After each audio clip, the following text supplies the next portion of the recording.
Keby sme si museli vybrať len 10 potravín na prežitie pre celý život, ktoré by to boli?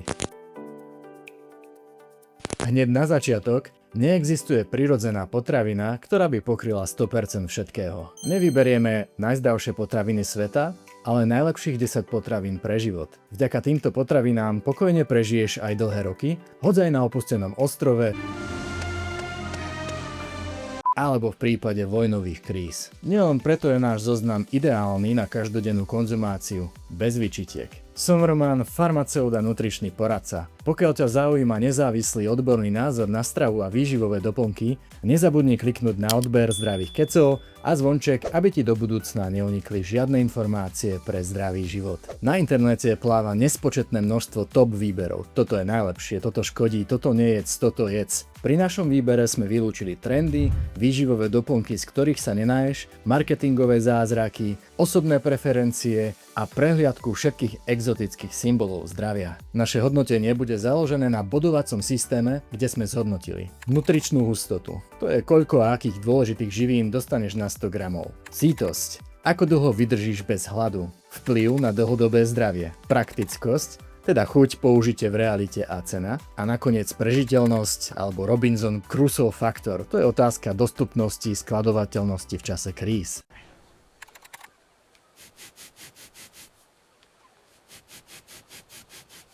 Pri každej potravine uvidíš celkové skóre. Poďme na to. 10. miesto. Bobuľové ovocie. Medzi bobuľové ovocie patria hlavne Napravo jahôďka, naľavo čučorieťka. maliny, černice, rýbezle, brusnice, no a predstav si, že botanicky tam patrí aj banán. Tu máš banán a všetko v porádku. Bobulové ovocie má výborný pomer kalórií k výživovej hodnote. Neobsahuje len vitamíny či vlákninu, ale má výnimočný obsah bioaktívnych látok, polyfenolov. Polyfenoly chceme, pretože pomáhajú tlmiť oxidačný stres a zápaly, chránia naše dlhodobé zdravie. Pravidelná konzumácia bobuľového ovocia bola spojená s oddelením poklesu pamäti približne o 2,5 roka. A uhádneš, ktoré z bobuľového ovocia to dokázalo? Sú to čučoriedky. Najsilnejšia kombinácia polyfenolov, hlavne antokianov, vďaka ktorým majú čučoriedky svoju typickú farbu. Bobuľové ovocie preto patrí právom do top 10, pretože nechceš len prežívať, ale aj chrániť dlhodobé zdravie. 9. miesto. Kapustová a listová zelenina. Špenát, čínska kapusta, brokolica, karfiol, kalerab, reďkovka sú bohaté na vitamíny A, C, K, foláty, draslík, vlákninu, karotenoidy a mnoho ďalších bioaktívnych látok prospešných pre tvoje telo. Vedecké štúdie jasne ukázali, že vyššia konzumácia listovej zeleniny 1,3 porcie na deň bola spojená s pomalším kognitívnym úpadkom, v priemere až o 11 rokov nižší kognitívny vek. Len si to predstav, ako tvoj 70-ročný mozog môže stále fungovať ako 60-ročný. 30. Spomenúť musíme aj fermentovanú kapustu, ktorá pomáhala už starým Slovanom prežiť dlhé zimy.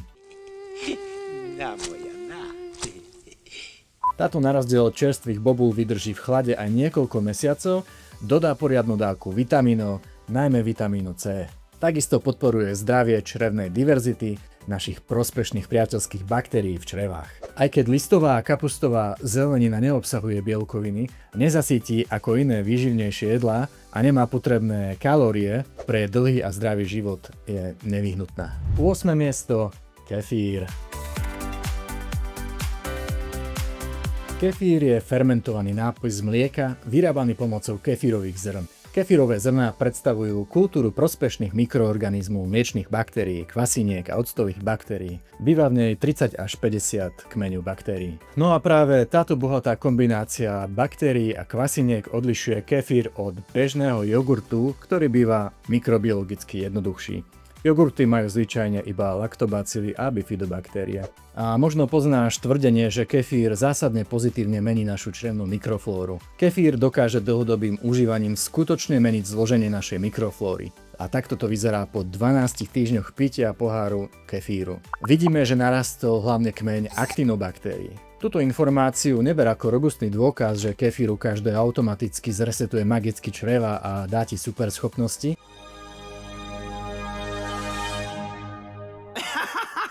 Každopádne aj napriek vedecky nejasnému probiotickému efektu je to rozhodne výživná superpotravina. Jeden pohár kefíru obsahuje 150 kilokalórií, 10 gramov bielkovín, významnú dávku vápnika, B12, B2, fosforu a horčíka. No a toto je to najlepšie. Mnoho ľudí s nízkou a strednou laktózovou intoleranciou, kde patrí väčšina populácie, znáša kefír oproti mlieku o mnoho lepšie, pretože baktérie už veľkú časť laktózy sfermentovali. Kefír sa preto tak ľahko trávi, no a zaslúžene sa dostáva do nášho zoznamu ako funkčná potravina. Ak ťa zaujíma téma ohľadu mlieka, kefíru a laktózovej intolerancii, pozri si náš vydarený diel. A môžeš nám napísať aj do komentárov, ako zvládaš boj s laktózovou intoleranciou ty. 7. miesto. Vajcia. Tieto sú poctivé od babky. Ja to tak strašne rada chytám, lebo je také hladké. V malom objeme mimoriadne veľa hotových stavebných dielov. Bielkoviny, cholín, očné karotenoidy ako luteín a zeaxantín a nesmieme zabudnúť na vitamíny A, D, E, K a selén. Vajcia považujeme za vzor porovnávania bielkovín, pretože obsahujú všetky esenciálne aminokyseliny, ktoré si telo nevie samo vyrobiť a musíme ich príjmať zo stravy. Navyše sú v ideálnom pomere a veľmi ľahko sa trávia a pre ich univerzálnosť a praktickosť sa dostali do zoznamu víťazov. No a ak sa obávaš dlhodobej konzumácie kvôli obsahu cholesterolu a možného rizika infarktu, tak je z teba obeť výživovej hystérie z 90. rokov. Cholesterol z vajec nezvyšuje celkový cholesterol v krvi ani riziko kardiovaskulárnych ochorení a dosvedčí ti to aj 1,4 milióna ľudí z nových štúdií. 1 až 2 vajcia na mäko denne alebo ako praženica na kvapke oliváča, to sú raňajky šampiónov. Vajce usmažené v prepálenom tuku so slaninou zajedené klobásou, salámom, spracovaným bielým pečivom zapité sladeným nápojom, to je problém. 6. miesto. Extra panenský olivový olej. Olivový olej spája veľa energie a priaznivý typ tuku. V kontexte prežitia by bol hlavným nosičom kalórií a esenciálnych mastných kyselín, keďže je to prakticky čistý tuk. Keď je jedla menej, keď napríklad chudneš, prioritou je dostať do tela dosť energie v malom objeme. Olivový olej je v tomto extrémne efektívny. Pár lyžíc zachráni tvoj kalorický príjem. Navyše pomáha vstrebávaniu vitamínov rozpustných v tuku. To sú vitamíny A, D, E a K a zlepšuje chuť jedál. Predstav si, že len 3 lyžice denne by takmer pokryli celú časť dôležitých tukov v tvojej strave. A ako posledné plus je obsah vitamínu E, dôležitého antioxidantu pre naše telá. Ideme do top 5. Potraviny s vysokým bodovým hodnotením všetkých faktorov, vďaka ktorým prežiješ aj nukleárnu zimu. 5. miesto. Sardinky. To je mikronutričná bomba z mora. Kvalitné bielkoviny, omega-3 mastné kyseliny, prísun vitamínu D, B12, selénu, železa, draslíka. No a keď obsahujú aj takéto jemné kosti, majú v sebe aj veľa vápnika. V podstate sa tu bavíme o multivitamínovom proteíne.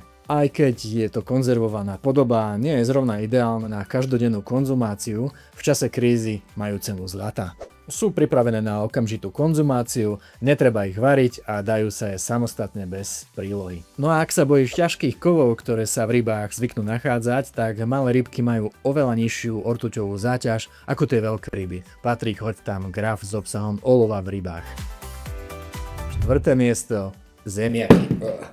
Už je to 48 solů, co jsem zasadil brambory. Takže teď je čas sklizně a nové výsadby. Zemiak je jedna z najdôležitejších potravinových plodín na svete. Predstav si, že má najvyššiu sýtosť zo všetkých testovaných potravín, asi 323% oproti bielemu chlebu. Zemiaky pomáhali prežiť nielen starovekým Inkom, ale po objavení španielskými dobyvateľmi sa rozšírili po celom svete a napísali dlhú históriu až k našim Slovanom, ktorým zemiaky pomáhali prežiť tuhé zimy. Známy je prípad aj francúzskeho lekára Antoana Augustina Parmentiera, ktorý v pruskom zajatí prežil iba na zemiakoch.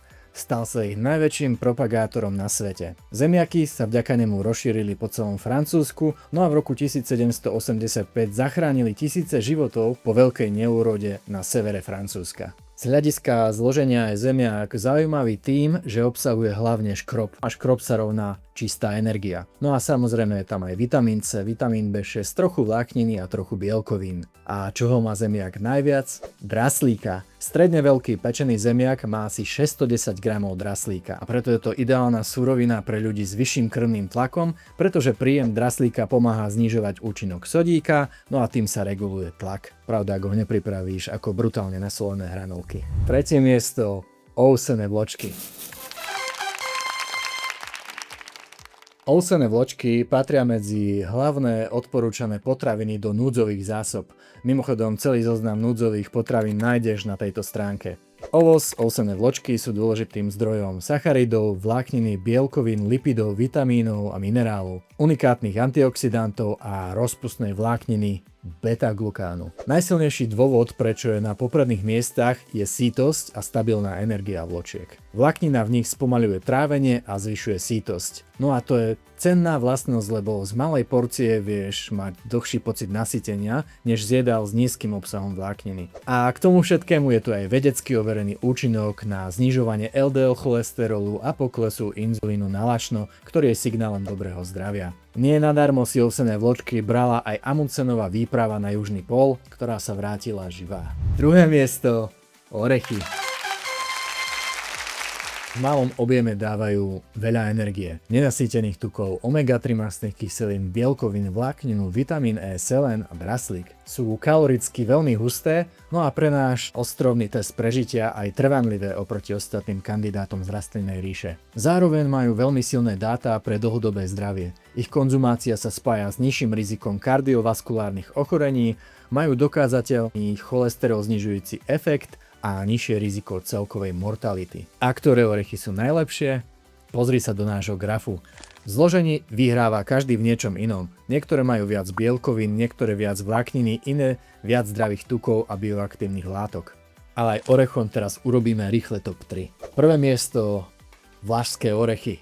Omega-3 mastné kyseliny a silný priaznivý kardiometabolický profil. Druhé miesto, mandle. Mandle majú veľa bielkovín, vitamín E a vlákninu. Už kábožujem. A tretie miesto, pistácie. No viem, kto ich vyjedol. Pistácie obsahujú bielkoviny, vlákninu a draslík. No nie je na orechoch skvelé, že napriek tak bohatému obsahu z nich nepribereš? A preto platí pre zdravie každý deň aspoň zahrať orechov. Neosúlených samozrejme. Prvé miesto, strukoviny. Strukoviny sú hlavnou zložkou potravinových konvojov, kde mnoho národov trpí pre nás nepredstaviteľným hladom. Táto lacná a skladná surovina, ktorá vydrží nepokazená dlhé roky, je bohatá na bielkoviny, vlákninu, foláty, železo, horčík, draslík, zinok, fosfor a tým tvoria hotový nutričný sklad. Majú nízky glykemický index a zasítia lepšie než ostatné plodiny. Pozri sa do tabuľky. Majú aj 3-krát vyšší počet bielkovín a vlákniny na 100 gramov. No a to je dôvod, prečo sa napríklad biela spracovaná ryža alebo kukurica, ktorú možno čakáš, že zaznie, neprebojovali do nášho zoznamu top 10 na prežitie. A to nie je všetko. Predstav si, že škrob zo strukovín sa nestrávi celý v tenkom čreve, ale časť z neho, tzv. Rezistentný, slúži potom ako potrava pre prospešné baktérie. No a baktérie z tohto fermentovaného škrobu dokážu vytvoriť napríklad butyrát, ktorý je veľmi prospešný pre hrubé črevo. Konzumácia strukovín 4-krát do týždňa je preukázateľne spojená s nižším kardiovaskulárnym rizikom. Pokiaľ ťa sklamalo, že vyhrali strukoviny, z ktorých ťa zdúva, nezatracuj ich. Zdúva ťa preto, lebo strukoviny obsahujú druh sacharidu, ktorý človek nedokáže rozštiepiť. Ten požierajú baktérie, ktoré potom tvoria plyny. To ale neznamená, že ti strukoviny automaticky škodia. Skôr je to tým, že ich nejedávaš pravidelne, ale dáš si raz za čas poriadnu porciu. Črevná flóra je ale veľmi prispôsobivá a po pár týždňoch pravidelného užívania v malých dávkach získaš protiplodovú rezistenciu. Môžem to tak povedať? Je to dobré. Pre zaujímavosť najmenej zdúva šošovica, mungo alebo hrach. Pomôcť môže aj niekoľkohodinové namáčanie pred varením a to zníži tento nežiaducí efekt. Na záver, ak ti v našom zozname niečo chýbalo, pridaj do komentára niečo svoje a napíš, prečo by sa tvoja potravina mala dostať do zoznamu. Najlepší komentár získa od kanálu Zdravé keci malé poďakovanie. Chceme tiež poďakovať všetkým sledujúcim a podporovateľom, že naše videá sledujete až do konca. Len vďaka vám sa v tomto projekte podarilo dosiahnuť prvý milník 5000 sledujúcich. Nezabudnite zdieľať, klikať na odber alebo tlačidlo vďaka. Táto maličkosť je pre nás obrovská motivácia tvoriť ďalší obsah. Nájdeš nás aj na Facebooku a Instagrame, kde pravidelne pridávame výživné recepty. Vidíme sa v ďalších epizódach, ktoré naberú veľmi praktický charakter. Nenechajte si to ujsť a zostaňte zdraví. Len si to predstav, ako tvoj mozog, ktorí dlhodobo pojedali 1 až 2 vajcia denne. 1 až 2 vajce na mäko denne. Dobre som povedal? V podstate sa tu bavíme o čom? Počkaj. Na mene zdúva šošovica. Tu je.